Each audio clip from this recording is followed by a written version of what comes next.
We can continue now, if wished, with Mandala toward a sense of center, Part 2. We'll explore some different personal arcs of world mandalas. We'll see them in relation to light, the sun and the eye, in relation to illumination and the spirit, and in relation to consciousness, the center point of now. Then we'll experience 3 meditative visual progressions. First, a walking of the mandala in the traditional labyrinthine way of pilgrimage.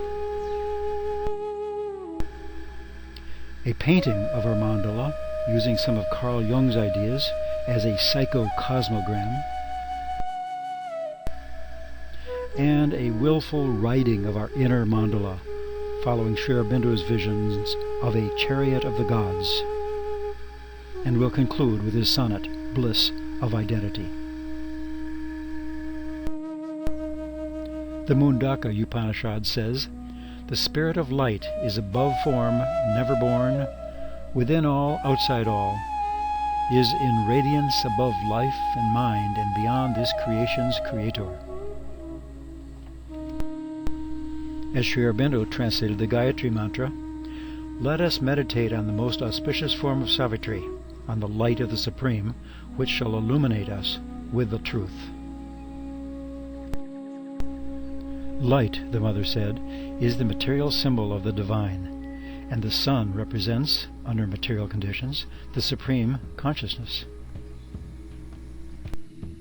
The Divine Mother herself, Sri Aurobindo wrote, is the sun from which we kindle all our suns, the light that leans from the unrealized vasts. A sun of which all knowledge is a beam, a greatness without whom no life could be. So mandalas of light can reclaim for us the sense and experience of a real harmony, a oneness with all creation. A bonding of macrocosm with microcosm, a unity of in here with out there, a harmonizing of opposites. At the end of the 1700s, William Blake painted God within the circle of the sun, working with his compass of creation. Blake called this Ancient of Days, rays coming downward from the sun. God was the sun, seen as a person, a face, in many cultures throughout the ages. The sun was divine with great rays shining out, the celestial eye supporting life here on earth. In the 400s in Sweden, a spiraling sun emblem was inscribed on a limestone tablet, with ritual animals and warriors circulating around it, probably devotees of the Viking god Thor. In Japan, the sun was a divine mother, Amaterasu, with radiant beams emanating from her head. She symbolized the sun. But in most high cultures, the sun god was a masculine driver of a chariot. The Greek god Helios and the Roman god Apollo. They were viewers of the heavens, they said, as the sun itself. Helios, with a sunray halo, drove a team of 4 winged horses through the sky by day, painting on a pot. The Greek word halo means disk, sun disk. The Greek poet Homer sang, "As Helios rides in his chariot, he shines upon men and deathless gods, and piercingly he gazes with his eyes from his golden helmet." The Roman Apollo also drove 4 horses in his chariot throughout the sky with sun rays, a mosaic of stones and a floor. Apollo, god of sunlight, god of music and poetry and harmony, the eye of the heavens, it was said. Very mandalic mosaic, a spiraling, radiating eye, symbolizing the eye of the greatest Roman god of all, Jupiter himself. And in the earliest days of Christianity, there was Christ Helios, the true sun, the Lord of Sunday, also with horses and chariot. It was an early secret symbol of Christ with a multiform cross behind him, Lord of Sunday. Christ as Sun God, a mosaic discovered under St. Peter's Basilica in the Vatican. A Christian theologian of the time, Clement of Alexander in Egypt, wrote, "For the Sun of Righteousness, who drives his chariot over all, pervades equally all humanity, like his Father, who makes his sun to rise on all men." Surya is the sun god of Hinduism. From the very early Vedic times, also called Savitri by the Rig Veda, ancient text, riding in his chariot here with 7 horses of the sun. Sri Aurobindo called him the shining upward way. O traveler in the chariot of the sun, earth lies unchanged beneath the circling sun. The sun that is heaven's straight line cannot be forced on man's crooked ignorance, he wrote. The Roman philosopher Plotinus wrote in the 200s that the eye was made to correspond to the sun. Never would the eye have perceived the sun, he said, if it had not first taken the form of the sun. This is a photograph of the sun and its sun flares. Likewise, he concluded, the soul cannot see beauty unless it first becomes beautiful itself, and everyone must make oneself beautiful and divine in order to attain the sight of beauty and divinity. And the eye itself is the symbol of all sun gods, and is a kind of mandala. A designed and constructed mandala is usually composed of several or many concentric lines, like passages among different dimensions, seen by the eye as if joining them. The eye was, for Plato, the most solar of instruments. The experience to look out of our 2 eyes is reality for most of us. But it is really to see 2 overlapping planes or fields of vision, in a way, depending on where we focus, clouds or the airplane wing. What we see is what we focus on usually, but it can change.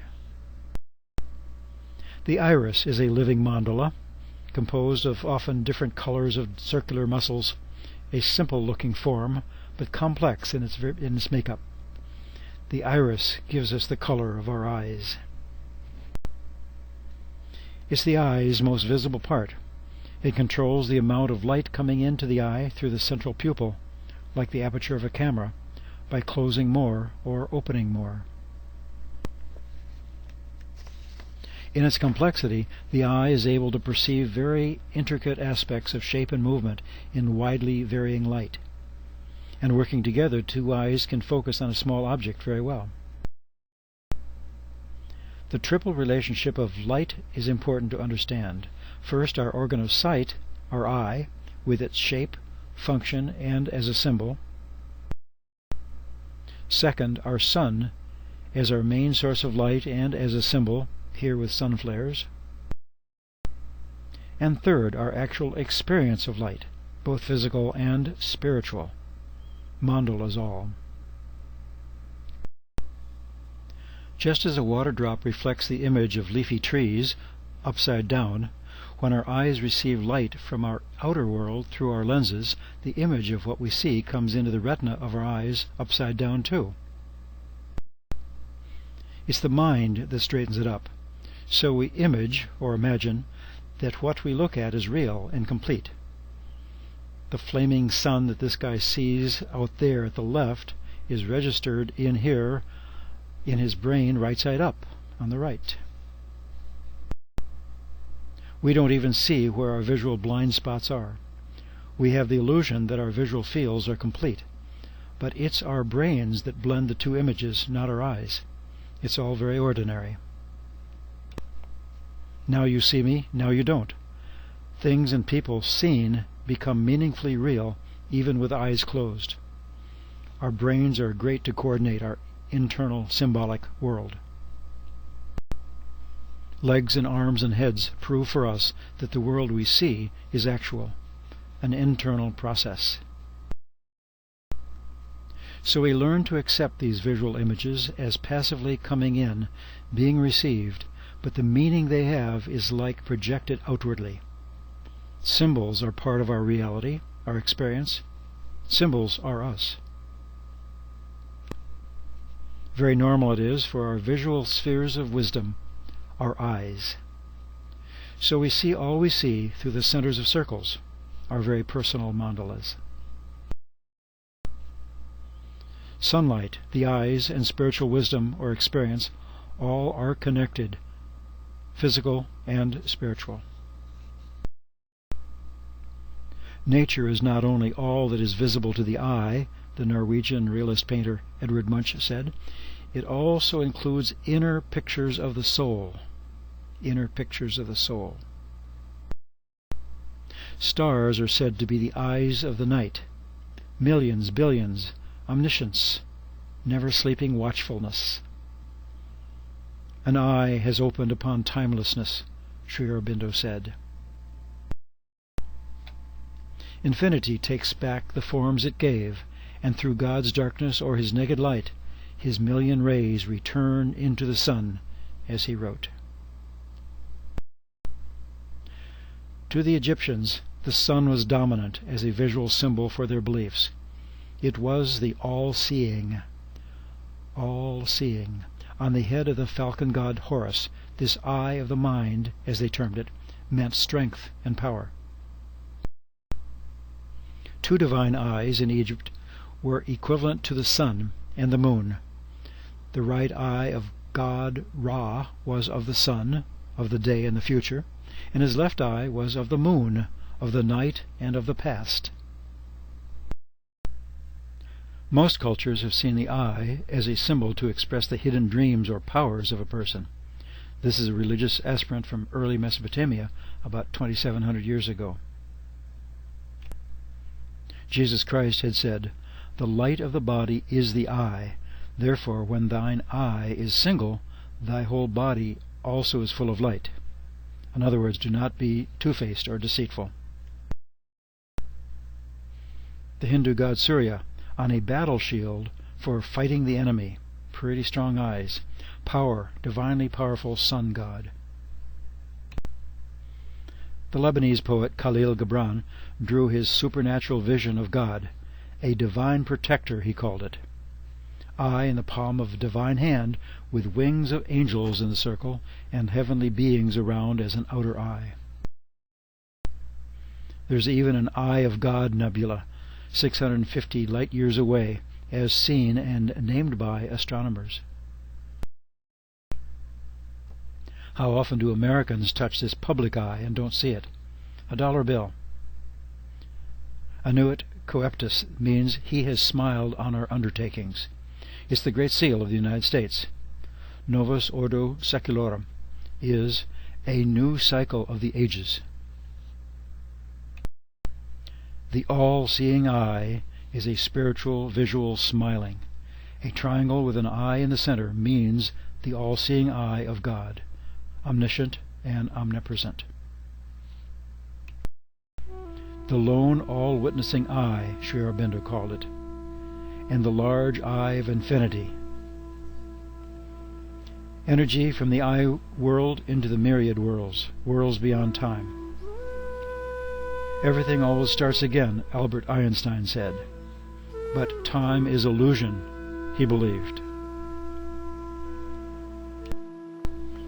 A timeless eye which annuls the hours, Sri Aurobindo said. Delight shall drop down from my nectarous moon, my fragrance seize thee in the jasmine's snare. My eye shall look upon thee from the sun. In India, the eye of wisdom is in the forehead above the eyes, metaphorically the third eye. The inner eye of Shiva, great god of yoga and the cosmic dance, symbolizing inner illumination, transcendent wisdom. It's the eye of a unitive vision wisdom. Vision, wisdom, these are related words, a single pointedness of sight and of mind. A Bodhisattva Buddhist of India.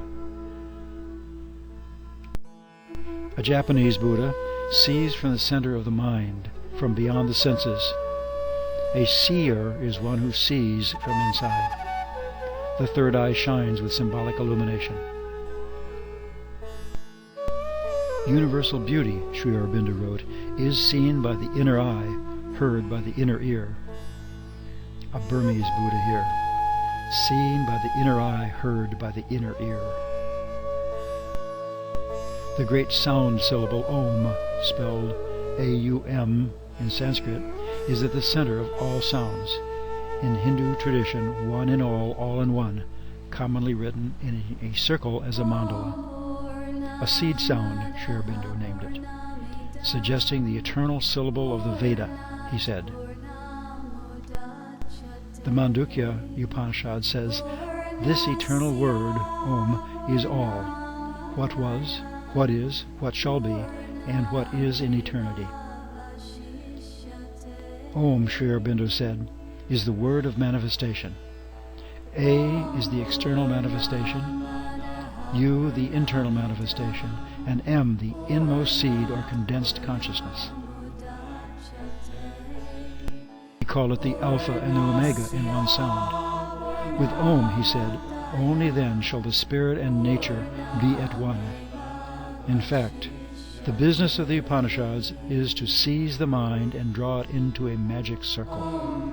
To seize the mind, draw it into a magic circle. He wrote about the mind as the driver of the chariot of sound.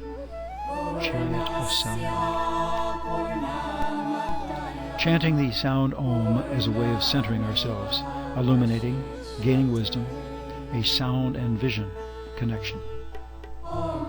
As Sri Aurobindo translated the Upanishad, Om is imperishable word. Om is the universe, he said, the past, the present, and the future. Besides the human voice, the soulful sound of a drum is a kind of chant, a magic circle beating to the rhythm of life. A mandala-like drum from Vietnam.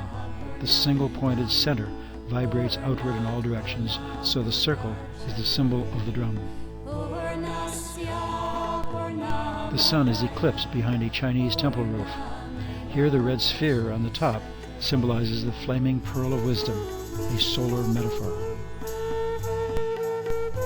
Symbolically, our eye is the human intermediary between the sun and the spirit, between the gift of outer light and light that burns within. Our eyes are links between sunlight and wisdom. Portals, the world of light from far without and the light within.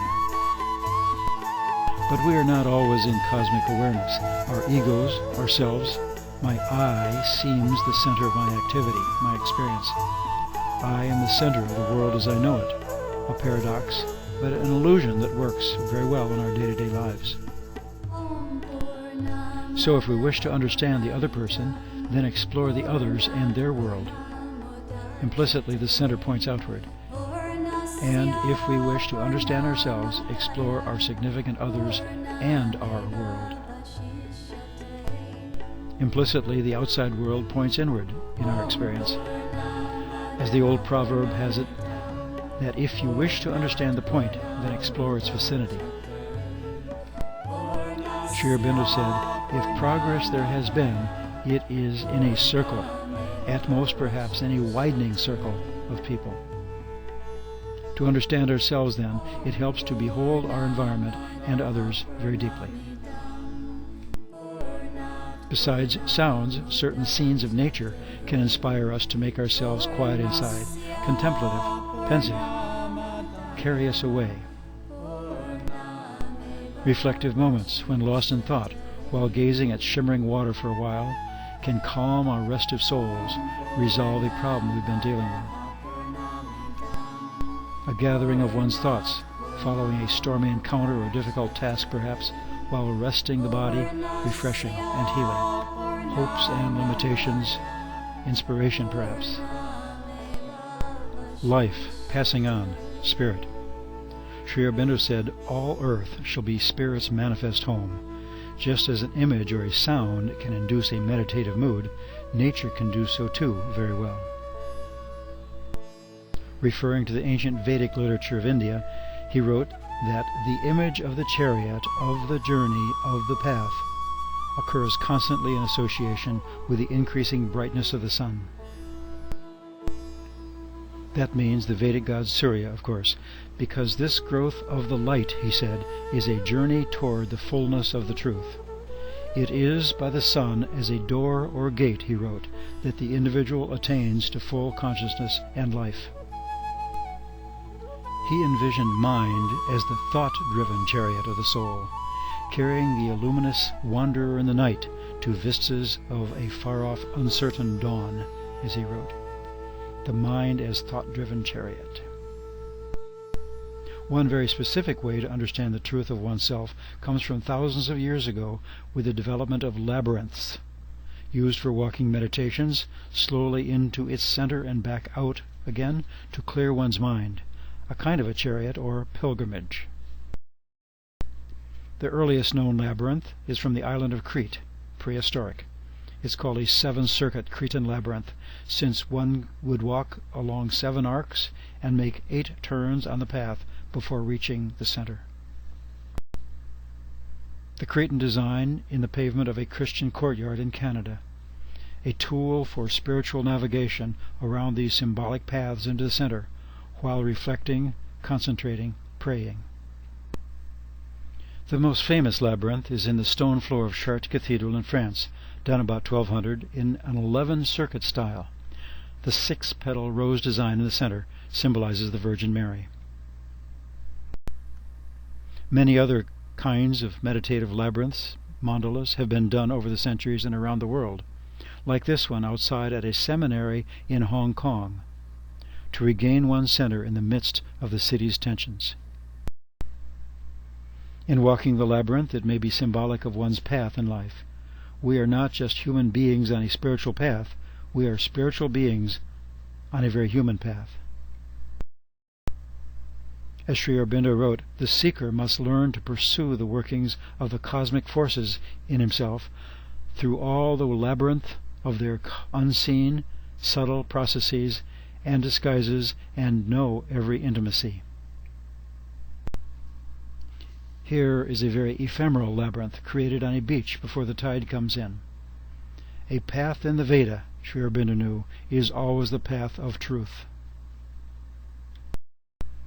The mother spoke of walking on the path of the spiritual life of yoga, a glorious walk towards transformation, she said, where one goes from knowledge to knowledge, light to light, happiness to happiness.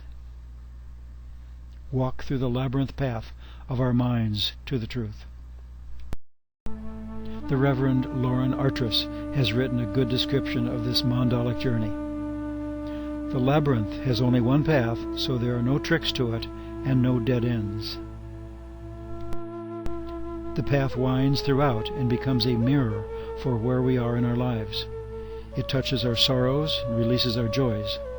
Walk it with an open mind and an open heart. There are 3 stages of the walk, she says. Purgation, or releasing. A letting go of the details of your life. This is the act of shedding thoughts and distractions. A time to open the heart and quiet the mind. Second is illumination, or receiving. When you reach the center, stay there as long as you like. It is a place of meditation and prayer. Receive what is there for you to receive. And last is union, or returning. As you leave, follow the same path out of the center as you came in. Then you enter the 3rd stage, which is joining God, your higher power, or the healing forces at work in the world. Each time you walk the labyrinth, you become more empowered to find and do the work you feel your soul is reaching for. We are really in a cosmic dance, Reverend Archer says. We're all on this planet together. We're all walking the path together, whether we know it or not. A kind of cosmic dance together. Sri Aurobindo wrote, this dance was by the Lord of the Worlds. Lord of the Worlds. This is a thing, he said, that no intellectual interpretation can fathom. It is a dance, a whirl of mighty energies, but the master of the dance holds the hands of his energies and keeps them to the rhythmic order, the self-traced harmonic circles of his Rasalila. Quite parallel to the idea of the labyrinth path as a means for introspection and centering, there's the painted or drawn mandala, a second kind of vehicle, a psycho-cosmogram. Art reveals what nature hides, Sri Aurobindo knew. I myself am the artist of myself, my life, my actions, he wrote. He even advised a sadhak to draw the chariot of divine action. Psychoanalyst Carl Jung was the first to explore the use of the mandala as a form of creative art, to reveal the inner dimensions of himself as well as that of many of his patients. The unconscious mind can influence the creative process of painting, and the circular shape aids in a holistic projection conducive to healing the inner psyche, he believed. Joseph Campbell explained that the circular center of the spiral symbolizes home, and we are the home, and God is the totality we achieve when we leave home, that is ourself, and return, a going and a coming. The Hebrew Talmud teaches, if you want to know where you're going, know where you're coming from. And Campbell taught that the need to make the mythical, spiritual, and psychological spiral pilgrimage to God is genetically woven into our psyches. Spiraling means movement out and in, down and up, as well as their converse. He saw many symbols as mythic images lying at the depth of our unconscious, where we are no longer distinct individuals, but our minds widen out and merge into the mind of humankind, where we are all the same.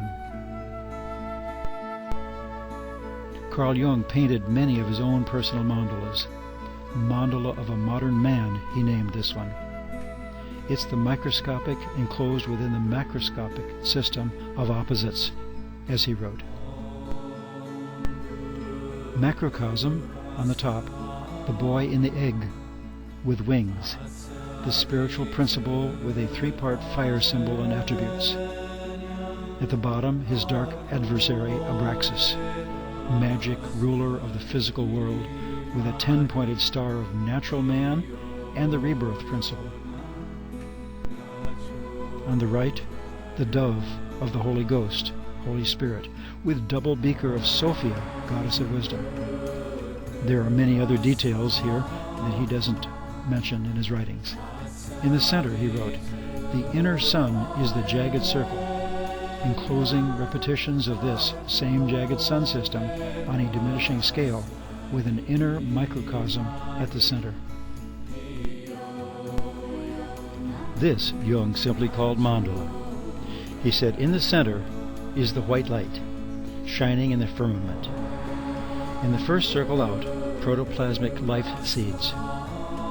In the second, rotating cosmic principles which contain the four primary colors. In the third and fourth, creative forces working inward and outward. And at the cardinal points, the masculine and feminine souls, both again divided into light and dark. Here are a series of 7 mandalas created by Jung's patients. Only gradually did I discover what the mandala really is, he said. Formation, transformation, eternal minds, eternal creation. And that is the self, the wholeness of the personality. I saw that everything, all paths I had been following, were leading back to a single point, to the midpoint. It became increasingly plain to me that the mandala is the center. It is the exponent of all paths, the path to the center, to individuation. I knew that in finding the mandala as an expression of the self, I had attained what was for me the ultimate. There is a kind of central point within the psyche, Jung said, to which everything is related, by which everything is arranged, and which is in itself a source of energy. This energy is manifested in the almost irresistible compulsion and urge to become what one truly is. Lao Tzu of ancient China said that even if you don't know it, at the center of your being you have the answer. There you know who you are, and you know what you want.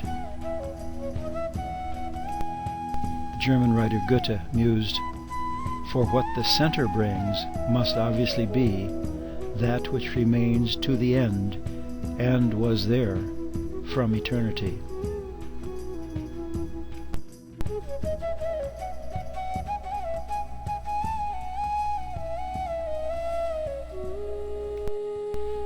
The Italian Giuseppe Tucci realized the mandala is no longer a cosmogram, but a psycho-cosmogram, the scheme of disintegration from the one to the many.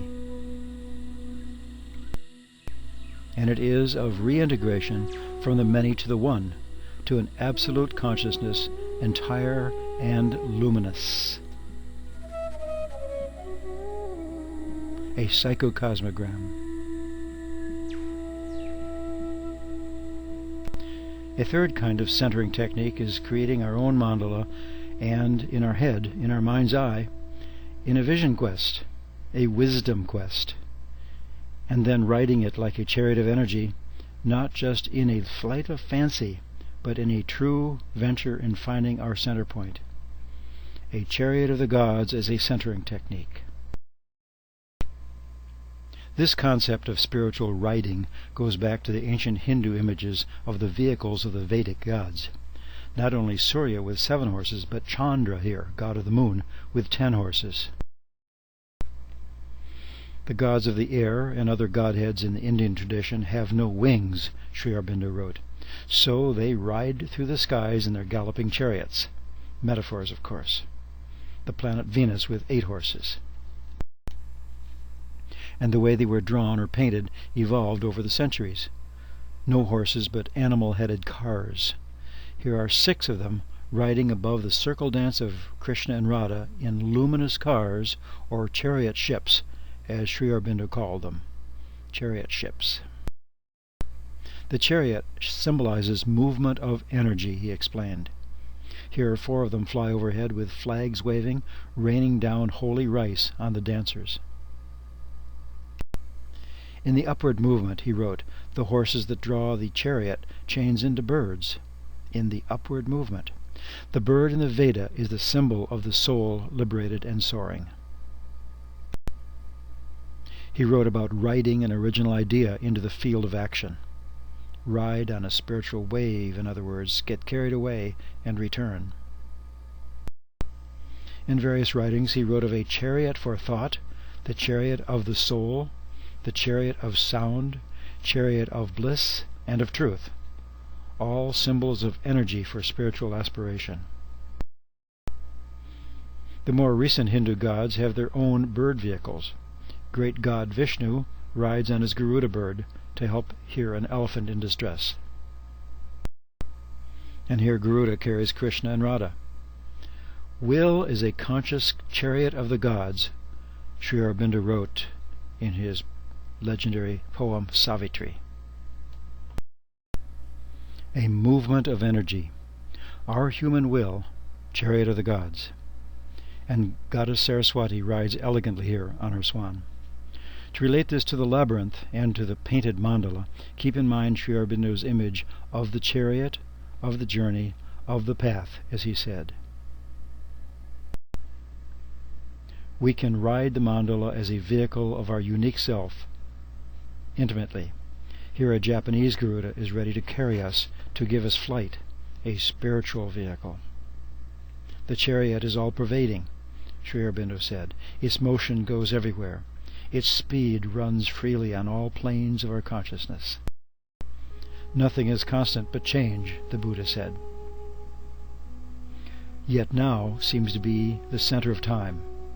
My life in time, with time past and future all around it, in memory and in fantasy, and all changing.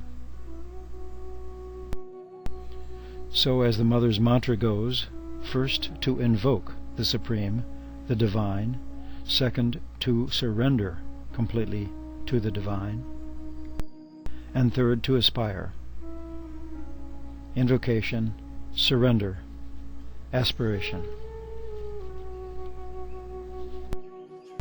My sense of I is a kind of burning tip of awareness.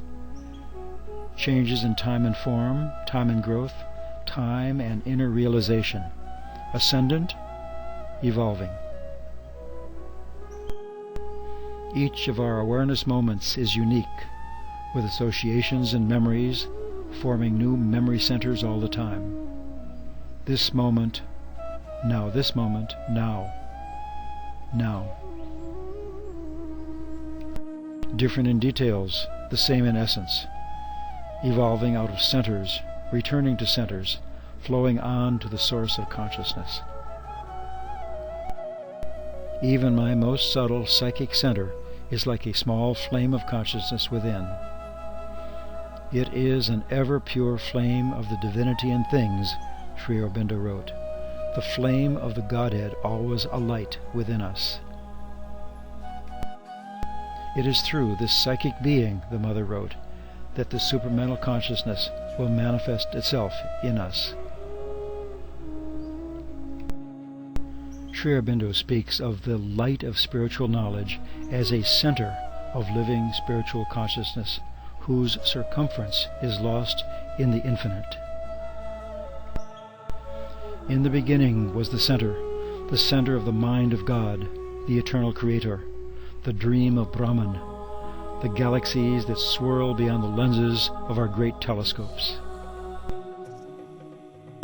In all of these, the center is one, and in the center lies eternity, as Jose Argalas wrote. It's a symbol of eternal potential, of evolution, of change, the divinity of mankind. As if by an inward throw of a stone into the pool of one's own consciousness, centering is a human process, a gathering in of oneself, an involution. Ripples spread from the center.